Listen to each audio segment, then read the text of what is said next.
Hello everyone, my name is Nathaniel and I'm a 14-year-old skater and filmmaker.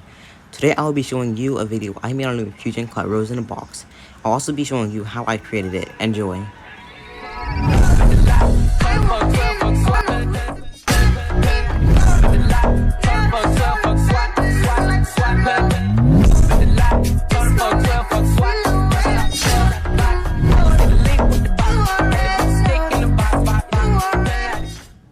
Now onto the tutorial.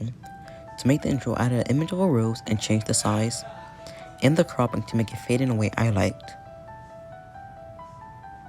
After I made the way I liked, I just copied it using the clipboard at the bottom and pasting it onto the text. For the very first clip, I made a shake and duplicated it 3 times. To make it look RGB, I went to the other layers and made the blending screen and moved it over a little. I then added the original effect and changed the tint to be primary colors. Layer 4 red, layer 3 blue, layer 2 green.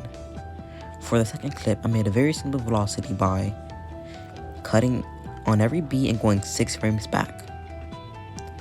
After I did that, I made the shorter clip 40% speed and the longer one 6 times speed. I had then added the original effect and made a keyframe at the beginning and the end, then went to the first keyframe and changed the settings to how I liked. I also added the dip transition on the last clip and faded the audio.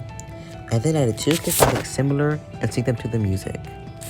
After I had them where I liked, I added the flash transition to make it look cleaner. For the final clip, I added the flicker effect, which was just adding keyframes and changing the opacity. Then I exported it and added it to the end to make a loop. That's all for the tutorial today. Make sure you download LumaFusion in the App Store and have a good day. Bye.